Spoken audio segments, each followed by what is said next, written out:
All right. Hi, all. Welcome to the Grant Writing and Funding podcast and YouTube channel. I'm Holly Rustick, and I'm here to help you grow capacity, increase funding, and to advance mission. And I have a very, very special guest with me today. This is Mr. Vu Le, and he is the executive director of RVC and also the Advent blogger of nonprofit AF.com. So if you have not checked that out, do so. Love it. So welcome on the show, Vu. Thanks, Holly, for having me. Yeah, and we're here at the Grant Writing Professionals Association. I think I got that right. Conference, and we're having a lot of fun. So we're in DC. I grabbed him right after his keynote, which was amazing. Like, it was so good. I really appreciate it. Yeah. Thank you. It was the baby animal pictures. They do a lot of that heavy lifting. Yeah, he had baby animal pictures on every single slide with like all of this like deep content. So it was like, and then we're like, "Aw," click. Aw. And then like racism. We need to talk about racism. Yeah. But there's a cute little panda. So good, so good. So thank you so much for being on the show. I just love this because I think what you talk about, as far as your nonprofit and really advocating for people of color and in leadership positions is so important. Like we were talking about before we started recording on Guam, we have a lot of these similar issues, almost 10x in a certain type of way, right? So I totally hear what you're saying. And I wasn't even aware of some of the stats that you covered.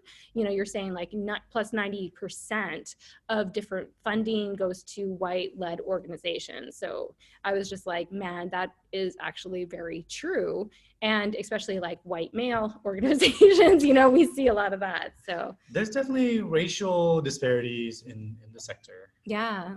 I think about 18% of professionals are people of color. Mm-hmm. And of course, this gets less and less as we go up the hierarchy in leadership. Mm-hmm. So, and then there's also the gender imbalance as well. So Mm-hmm. as we go up and up the hierarchy, there's going to be more and more white and there's going to be more and more male. Mm-hmm. And we need to talk about it. Also, the fact that we have, community members, colleagues with disability, who's just totally challenged by the structures that we create here in the sector. Right. Yeah. I mean, it's really interesting because even, I've been living on Guam since 2011, and every time I come to the States, I kind of go through like this culture shock when I get here. So even when I walked into the conference, it was kind of like, oh, but you do see it's, you see overwhelmingly a lot of women as grant writers, it seems, as at least what we saw in the conference room, right? And it was really interesting to be like, where are their voices then, right, heard within this whole structure? And like you were talking about, it's kind of like air, like the people who are writing grants, you kind of like, we don't appreciate grant writers and fundraisers enough, and it's often us executive directors who get a lot of the credit. Yeah. And then also program staff, not as much credit, but definitely grant writers and operations staff are in the background. And oftentimes we don't appreciate or even acknowledge these professionals until something goes wrong. Like, right. Oh, I didn't get my payroll, so therefore I go to the grant writer. Right. Or to the operations person, why didn't I get paid? But if things go well, you don't really notice a lot of people in our sector. Right. Yeah, we need to do a better job acknowledging everyone because it takes everyone to make this work. Yeah. Yeah. So I would love to hear more about your nonprofit a little bit. Like, can you talk about it? Yeah, RVC was formed to address the lack of leaders of color in the sector. And also the fact that organizations led by communities of color have just been totally screwed by our field because they can't apply for funding. A lot of the things that they had to navigate is designed for a certain cultural type, right? People who have the relationships, who can speak English fluently, who can navigate the culture efficiently. And so if you can't answer things in a certain way, if your budget doesn't look a certain type of way or whatever, then you're just, even though you are probably the one who has the most knowledge about what it takes to be effective in solving these problems with your community or just in general, people are like, well, they didn't have a good enough budget and lodging model. Right. And that really needs to change. So we've been trying to work with organizations to really help them to develop their infrastructure and the capacity building. Capacity building really needs to change. Yeah. I think in some ways it's been very harmful to many organizations because it is based on some very outdated, archaic philosophies that is pervasive in this society. For example, this whole pull yourselves up by the bootstrap mentality Oh yeah. applies to nonprofits too, which is why funders are like, well, how are you going to sustain this program after 1 year? We're not going to fund you for more than 1 or 2 years because we don't want you depending on us. That basically sends this message that nonprofits are freeloaders and they need to get off their asses and be self-sustaining, which is insulting and also unrealistic. Oh, it's so insulting. Yeah. And that's even when people are like, oh, I need grants for this and this and this, and I kind of look at them and I say, think of a grant as a startup. It's just startup money for a project and it's going to be over very soon. You know what I mean? Like it's not going to be a sustained stream of funding. But it shouldn't be this way. It should be, but it's not. Yeah. But I think we have to talk about the difference between how effective conservative funders are and progressive funders. Right. Because not all funders are the same. No, that's conservative true. funders do fund over long periods of time, like that's 20 true. or 30 years at a time.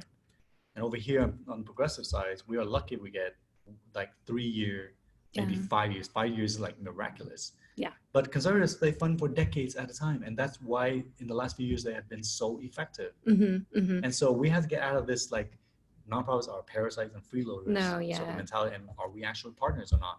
Right. If we're partners and we're effective, then this funding needs to be continued to be funded so we can keep doing the work and we have the stability to plan and innovate. Right now, we don't have that. No, you don't, because it's just like, oh, I have to develop something, and then in the year that you're rolling out the project, you're also working on other grants to get money to come in the door. Yeah, because this whole it's no longer sexy after 3 years. This project, I'm like, 3 years is the minimum it takes just to get the ball rolling.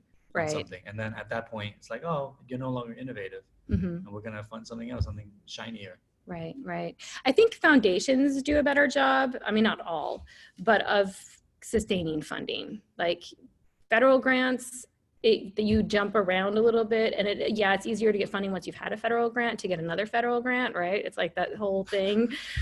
But a lot of times they say, if we've already funded you, then you have to wait 2 years to apply again. Whereas foundation grants, they're a little bit more, they have that too, but I think more of them, because they can be a little bit more picky and do what they want with their money, they're a little bit easier to fund long term.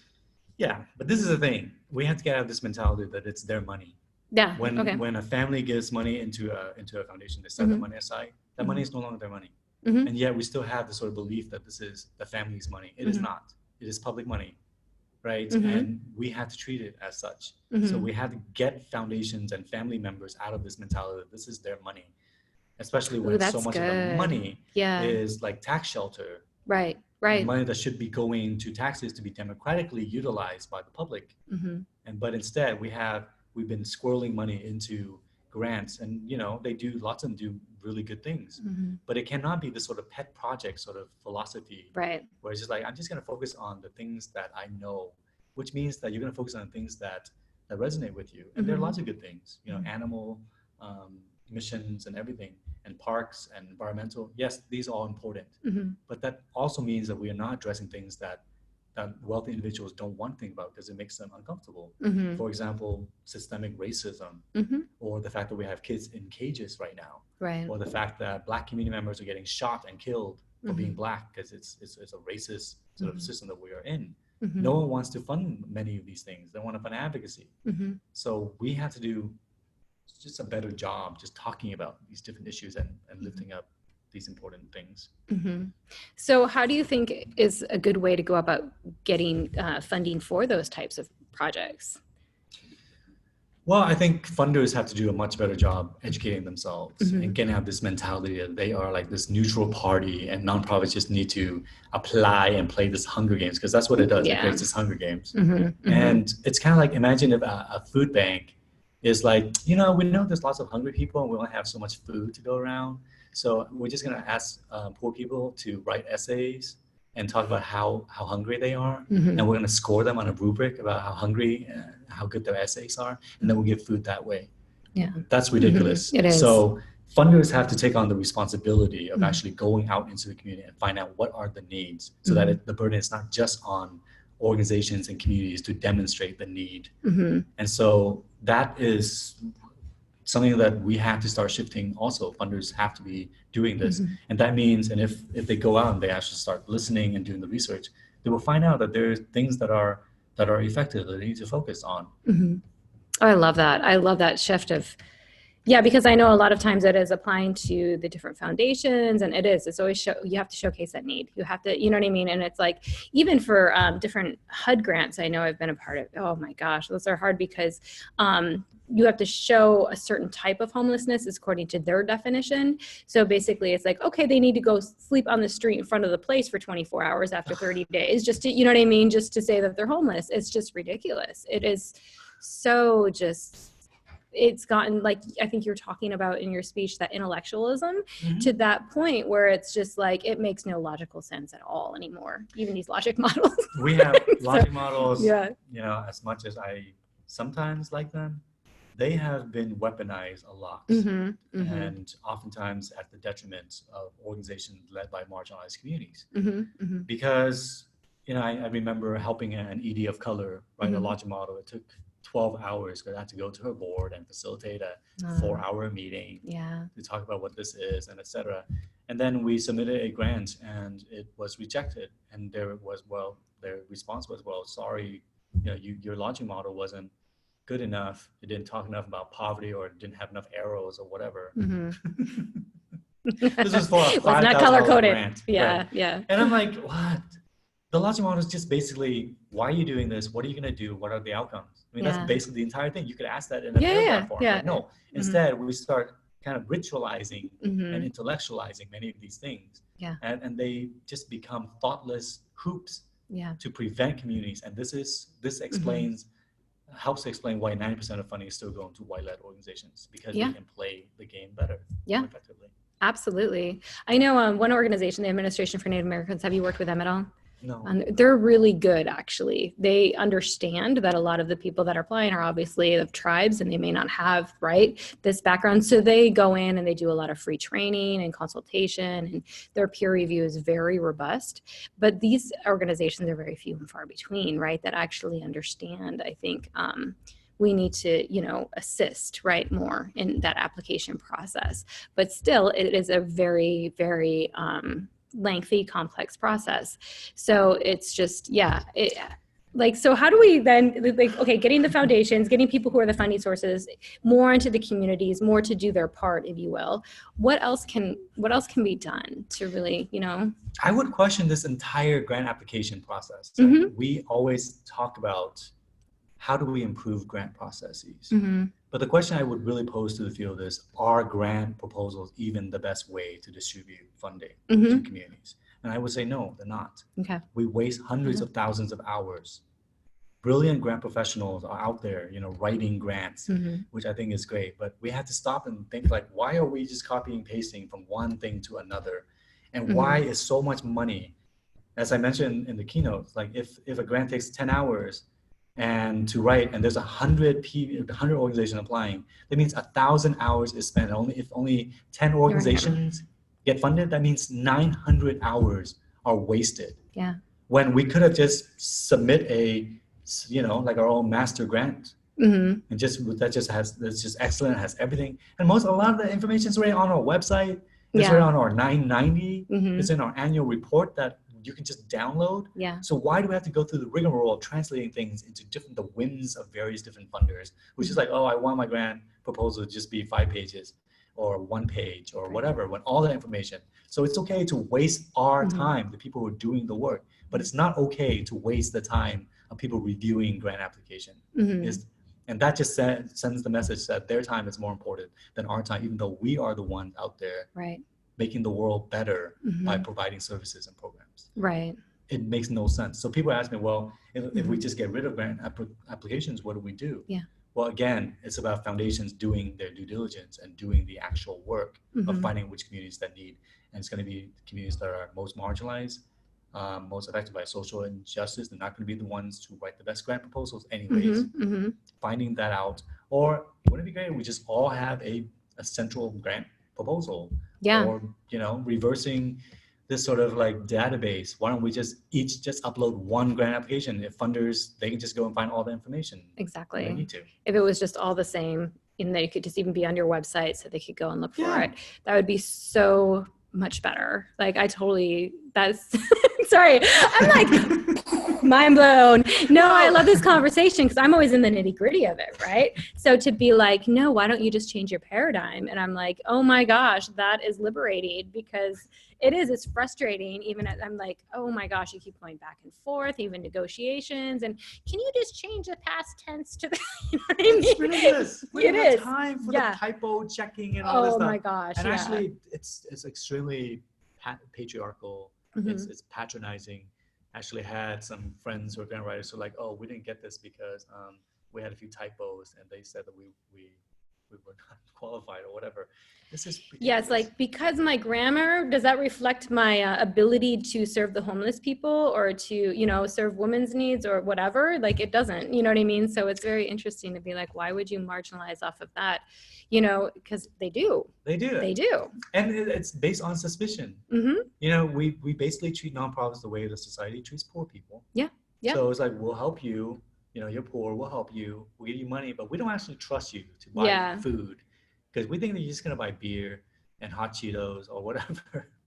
And so you can't buy, you know. Yeah. And also, you can only get so much support if you start like working and you go over the threshold and we're gonna pull all the support from you. It's the same. Yeah. Funders expect sustainability, but if we have more than 3 or 4 months of reserve, they're like, oh, sorry, you don't need us because you have all this. Oh, you're reserve. good. Yeah, you're good. Yeah. It's No. And then we're all like, suspicion. but we need that money set aside. We need general operating funds. Like It should just all be general operating Yeah, it should funds. be. All funding It should should be be. multi-general operating Yes. funds because I think I'm reaching a point now where I believe that restricted funding is unethical. Yeah.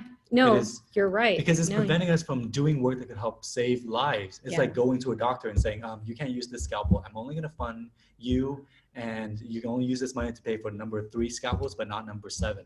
Yeah. Then that means that the Yeah. doctor cannot. And you do their can't pay your work. doctor either. Exactly. Yes. And what does that Yeah. mean? That means that the doctor can't do the work. That means Yeah. that people will die. Exactly. And so by But restricting, you got a grant. Right. I like do you know the Whitman Institute's trust-based philanthropy? Mm-mm. So they've been advancing this concept called trust-based philanthropy, where Mhm. it's based on trust, not suspicion. And so it's really about, well, multi-year general operating funds, but also about the funders doing the work of doing the homework. Mhm. I remember calling them to ask for a meeting. They're like, oh, sure, we'll talk to you in about 2 weeks. And then I called them 2 weeks later, and they're like, oh, we have these questions for you. And I was like, wow, these questions are really good. How did you have such amazing questions? Like, oh, we spent all this time on your website. We read through your 36-page formative Nice. assessment. We know everything about you that's out there. And the only thing Mhm. that we don't have is this one budget information. So can you just send that Oh over? my gosh, that's So I was so like, amazing. yeah. It took me like 2 minutes to send our budget Yeah. over. And we got, I think, $40,000 That's from so them. amazing. I need to go check them out. They are amazing. And they're Yeah. like spreading to other foundations. So there's like really amazing foundations like Robert Sterling Clark Foundation in New York. Mm-hmm. They called me up and said, Vu, we want to support you. Mm-hmm. But we know that you're very busy. So can you just find a grant proposal that you wrote for another foundation and just forward it to us? Oh man. Don't even worry about changing the Wow. name of that foundation. Yeah. You know, I'm sure all the information is the same. Mm-hmm. Just forward. You Oh, know, that's I hung so up my nice. phone and I went through my phone and found this grant that I had spent 40 hours in the Yeah. past writing Yeah. with 10 attachments. And I just forwarded the whole package. Oh, that's beautiful. And we got money. Yeah. And we still have this. And this is like amazing. That Like, is just amazing. save 40 hours that I can now put into doing the work. Yeah, and it's all the same information It's all the anyways. same. Yeah. It's like I don't have to appease to your whims like you're saying, you know what I Yeah. mean? You don't have to like, oh yeah, that's amazing. Okay, so I like this. I like that. Okay, let's, look at that and talk to see how funding sources can actually start changing the way they look at nonprofits, right? Yes. So amazing. So just to segue then into your blog, I love your blog. And if you guys haven't seen it, definitely check it out. So it's www.nonprofitaf.com, right? Am I saying that right? Okay, good. All right. Stands for And Fearless. And fearless. Yeah, there's a lot of unicorns on there. Love it. But you do a lot of work and you've been doing this for a long time. And it's interesting to see that this work is like your personal work. Yeah, in a way, like it's your personal you are in it. And then you have your nonprofit, which is separate. So you have like your own voice as a person and as like, you know, I am actually a person who's an executive director and have a voice and I go through this. And I think, you know, you've just had so much reach with that blog. So it's really, really cool. So can you just talk about it a little bit, like how you find the time to do it and just how you, like what you get out of doing it, you know?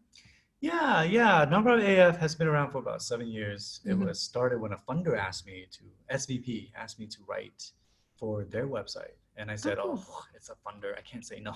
Mhm. But then I realized, I don't know, this might be a great way to actually get a platform. So I really do appreciate SVP for encouraging me. Yeah. Because I was so mired in doing my work that Yeah. and I think this is the same with all of us in the sector. Like Mhm. today, we had this musical.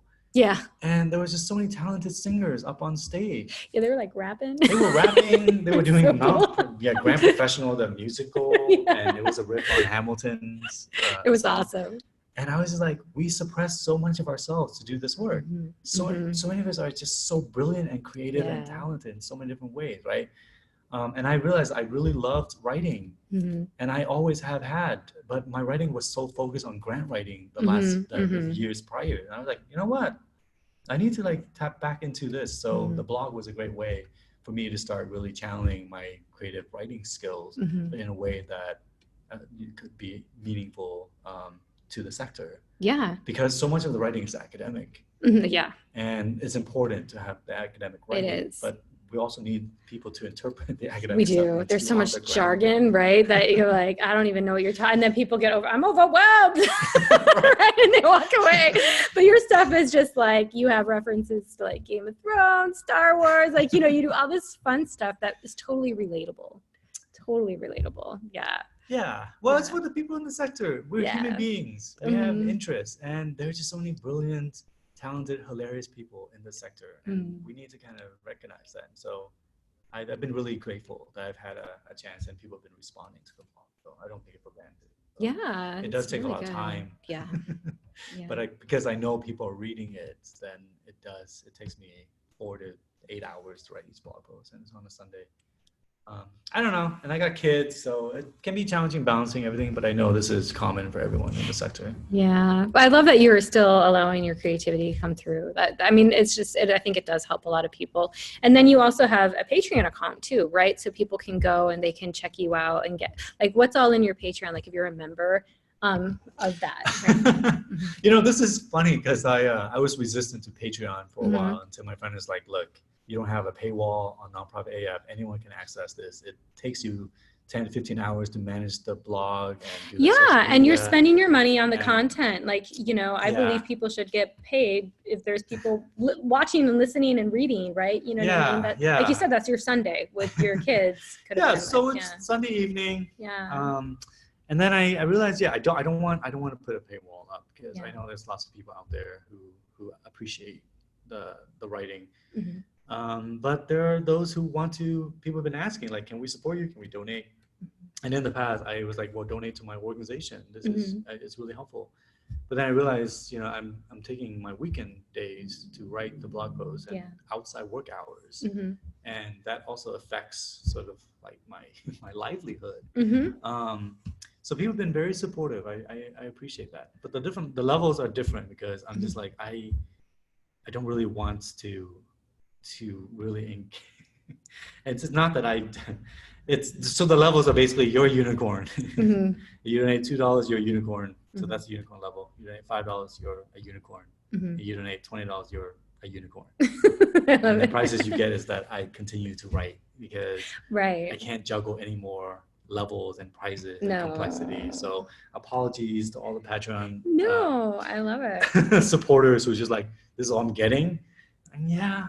Like, no, it's a lot. It's a lot. It's like people are getting, they're getting like these newsletters that are full of this great, funny content, but it's more than that. It's like have you put them together as a book yet? Any of your blogs? No, I'm good at writing. I'm really terrible at editing.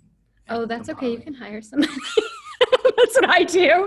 Maybe we should do that. But there's like 380 blog posts. Yeah. So it's like 380,000 words, and it probably needs to be cut down into like 3 or 4 books. But they're so random that it's really To put 'em hard. I together. tried to get them together, and it was way too much. And I don't think in this sort of organized way. Yeah, then your creativity gets shut down a little bit because you're not. Yeah, because I'm not creating. Yeah. But I really do respect the people who are able to take what's created and really polish it and organize it and rearrange it. That's an amazing skill that I wish I had, but I don't.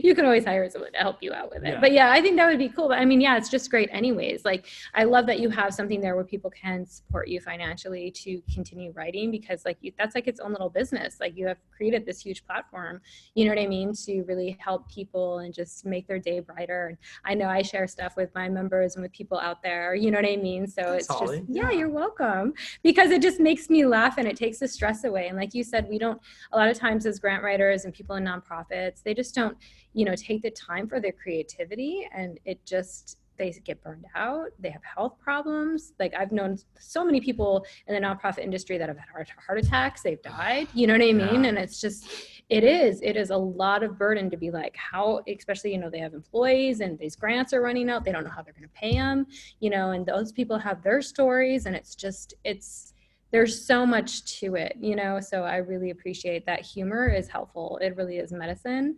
And it just is good to be like, it makes you think in a different way. Even what we were talking about today so far, like, I was like, mind blown, because it is, but your humor does that too, you know, so it's awesome. So anyways, reading about you. So what are you going to do now? So on your blog post recently, you said, okay, I'm transitioning out of ED, your executive director position.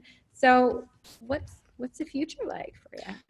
Yeah, I don't know. I was told I need to be in neutral for a bit, and that especially in this Western individual focused society, where individualism is very much tied to your profession and things, it's kind of hard. Yeah. So what happens is that we're always doing one thing or another. And as soon as we have one transition, we feel this sense of loss because we don't know what to do, because our self-worth is so tied to what we do. And so I've really been reflecting on that. And colleagues have been advising me to not commit to anything. Just like slow down, recharge, don't think too much, don't plan too much. Just let yourself be in neutral for a few months. So I'm going to try that. I'm going to watch Netflix for a few months and be a stay-at-home dad. Love it. But I think eventually I do want to write a book and maybe work on a nonprofit sketch comedy show. Oh, that would be awesome. For Netflix, probably. Yeah. Unless you know, if you know anyone from Netflix. Hey, know. Yeah. Yeah, and I don't know, maybe go into executive coaching or something. We do have, one of the reasons why I'm leaving, I love the work, I love my organization. It's been the most rewarding thing I've done professionally, is be this executive director for the last 13 years. But it has been 13 years. Yeah. And I need a break. There was no sabbatical. That's another thing, is like put a sabbatical policy in your personnel policies. Yeah, that would be good. And health insurance, paid family leave, etc. Yeah. But that's the thing. It's like we put so much of ourselves into the sector. Yeah. And it is really exhausting playing the funding game, the funding Sudoku, the nonprofit Hunger Games. It is. Also, you know, being an ED of color, it can also be very challenging because people are like, well, you need to understand, you need to be perfect about everything here. And I'm like, I am just a human being and I make mistakes and stuff too. But it can be, so there's just a lot of pressure being put on EDs. And combined with the funding also, not in my case, but I talk to a lot of leaders where their boards are not supportive, their staff are always criticizing, and with valid criticism, but at the same time, it's, you know, we need to be able to take care of ourselves. And sometimes it's okay to take a break. It is. It's important. And, I love the sector. I'm not going anywhere. My role will just shift a little bit. And I might be more helpful to the sector. Yeah, you know, and I go back to always, if it's not like a hell yeah, it's a hell no. You know what I mean? Like, it's if you're not feeling it completely, then you're not going to give 100%, you know, and that's what I've told people too, is before, Holly, can you do this? And I'm like, oh, that sounds good, but I kind of feel like this about it. And I'll just tell them I'm not going to show up 100%. So I can't do it. You know what I mean? And that's like a good way to say no. But, you know, I love that you're actually listening to whatever that is in you that's saying, I need a break now, and taking it. Because I think the mistake is a lot of people hear those nudges, they see their red flags, you know what I mean? And then they don't do it though. They don't listen to it, right? We have to do a way better job taking care of ourselves. We are burning out in the sector. And oftentimes this concept of self-care is more things on our to-do list, right? It's like, oh, you gotta do more yoga. We're in this meditation room. We are. No one's in here. You need to do more exercise. You need to drink more green smoothies. You need to do yoga. You need to meditate, etc. When really the sector, and I do like Beth Cantor and Elisa Sherman's book, The Happy Healthy Nonprofit. Oh, nice. I haven't heard of that one. I'll have to look into it. Yeah, and it's one of the main things that I got out of this was really shifting the concept of self-care into we care. Oh, so nice. It's about the nonprofit and the sector that's itself. so nice. Really thinking about like what we mentioned, paid family leave, vacation time. You can take it. Retirement. Retirement. We don't. That's hardly in nonprofit There's world. I just wrote the blog post this week about that, which is like, we need to stop joking about retirement. Sometimes we ask, how are you going to retire? Oh yeah, I saw all the people on Facebook, how they responded. The response has been, I plan to die. Yeah. Really? LOL. Yeah. That's not good. We cannot. It's not good. That cannot be our reward for a lifetime of service in the sector. Is this uncertain future as we grow older? It's awful. And then people can quit because they can't. They don't have. Yeah, they can't. So that's blocking sort of the pipeline of leadership. Yeah. So we as a sector need to do a way better job with self-care, with we care. Yeah, what always gets me is, oh, let's do a volunteer appreciation. We'll make it a potluck. And I'm like, so now you're going to make the people who volunteered also go and cook or go buy stuff so they can appreciate themselves. Like, they volunteer to help clean up. Yes. They're also going to volunteer to be there at 7 a.m. to clean up. Please grab a chair on your way out of the potluck. Oh, it just gets me every time. I'm like, if you're going to appreciate them, you got to like provide it. They got to be like, maybe that's what we need to do. It's like, we're going to drive to volunteers' houses and just give them food. Exactly. Yeah. Or like their favorite drink. We're not going to ask them to come to this thing on a Sunday afternoon or whatever and take time away from their family. We'll drop you off a box full of stuff and you'll never have to see us again. That's right. Yeah. We'll see you on Monday. Yeah. Put it in your freezer. I could totally do that. Dark chocolate for everyone. Yep. Everyone gets dark chocolate. I love that. That should be a new delivery thing. Maybe that should be your business. You open up. Yeah. That's not bad. That's right. That's actually really good. You made me think, Holly. Yeah. Maybe I should have a business of volunteers. I will appreciate the volunteers for you. Yeah. And all you have to do, the nonprofit, they just got to pay you. They don't even have to touch it. See? Exactly. I think it'll go over really well. And then you can make a lot of people happy. All right. So, okay, Vu, what else do you want to add? We talked about all kinds of stuff today. So I want people to find you. Where can they find you? Yeah. I can be reached at nonprofitaf.com. You can email me at vu@nonprofitaf.com. Also at nonprofitaf on Twitter. Great. Okay. So you're really good on. But I'm not good on Instagram. You're a Twitterer. I'm actually your Facebook? I have a Facebook page that's pretty active. Mainly because there's no character limits on things, and I tend to be kind of long-winded. So you're big on Facebook. Is there an open group people can go to? There's Nonprofit Happy Hour, which spun off of Nonprofit AF, and there's also ED Happy Hour for the EDs, and then there's ED of Color Happy Hour. Wow. EDs of Color. So find those groups. You are managing a lot. Oh, I don't manage them. We have brilliant volunteers. Oh, good. That That's amazing. Yeah. Yeah. You need that chocolate delivery. Yeah, no, they are. Everyone's been incredible. Nonprofit Happy Hour has like 43,000 members. Oh, that's amazing. And it's managed by this brilliant group of leaders and moderators who they're all doing it, as volunteers. The same with ED Happy Hour and the other groups. Yeah. And it's spun off all around. There's I think there's a group in Australia and other places. I love it. Man, your reach is huge. That's amazing that you have that. I feel like, when you were able to be yourself and start at this blog, right? Did you really feel like it just exponentially you're able to reach so many more people than just being the EDA or, you know what I mean? Not that it's I never thought that would be the case. Yeah. I do think that we do need to write and think differently. Mm-hmm. And I think that we need to highlight the voices of people of color, of women, people with disabilities, LGBTQ communities. Neurodiversity is something we need to highlight and do more of. So we need to have these voices lifted. So I'm I trying to love it. encourage more people. But then we also have like imposter syndrome and things. And people are like, I don't know, my writing's not good enough. I'm like, well, neither is a lot of this stuff out there. So Yeah. but how are you going to develop good writing if you're not going to continue to practice? Right. Or being on videos or whatever, right? You have to practice. It's like going to the gym. Mm-hmm. Writing is like going to the gym. You have to do it consistently. Yep. Or you're not going to see the result. And as you do it more consistently, it becomes easier and easier as you develop the muscle. Yeah. It's a Theoretically, process. I've never actually been to a gym. I don't really know what I'm talking about. You're like, Like the gym. When you That go in place. there, it That has voice. the The sauna and those heavy things on the sticks.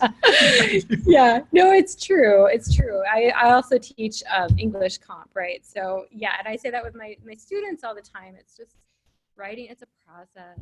Like all of us, and they look at me and I'm like, I seriously have editors for my stuff too. You know what I mean? Not as much as I should on my articles. Well, you know what? The business, we have to get out of this sort of mentality. Yeah, It's you're never art. like, Yeah, I mean, yes, there's a process to creation. yeah. But I think people are so focused on the process. Oh, that they don't publish. The creation, right? Yeah. So for me, because I am so busy with running a nonprofit and having 2 kids who are adorable but exhausting, is that I don't have time to actually thoughtfully kind of lay out everything and get it edited. So Yeah.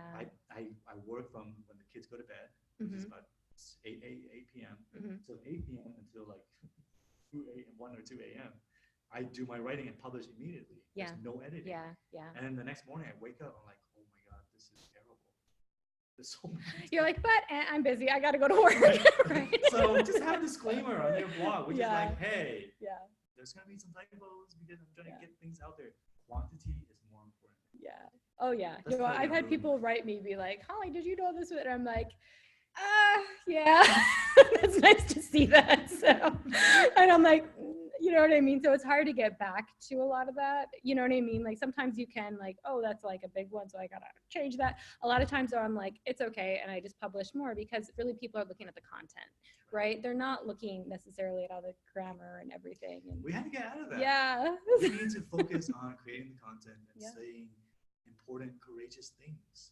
Don't let the process and these sort of ritualized expectations from society prevent you from saying courageous things, because I don't know, we only have one life. Yeah. And our work is important, and we have to be able to do courageous things and take risks. And if people go to you and criticize you or whatever, but I do think it's worth it. And meaningful things is going to lead to more challenging conversations and so on. Yeah. That's awesome. So do you have anything else left for one last takeaway? I just want to say I really appreciate the sector. I know I criticize the sector a lot. I criticize funders a lot. I criticize our own sector a lot. 90% of the blog is criticism. Yep. And the other 10% is pictures of baby animals. Yeah. But I love the sector. I love the people in the sector. I love just the amazing brilliance of the people in this sector, because we deal with so many restrictions and unrealistic expectations, and yet we are working every single day to help people and to build community and to make the world better. And we are not seen because we're like air. No one appreciates nonprofits until we are gone, like air. But I just want to say I really appreciate the people in the sector. The work really is difficult, and you all do it every single day, and I appreciate it. Awesome. Thank you so much, Vu. I so appreciate you being on this show, because you're even in the sector and your work is amazing, and you're also very inspiring to so many people. So thank you so much. Thanks, Holly. Yeah. And if you guys haven't checked them out, pleys do. We'll have all of the links in the show notes. All right. So, great. That's done. Can we take the killer shots now? Yeah.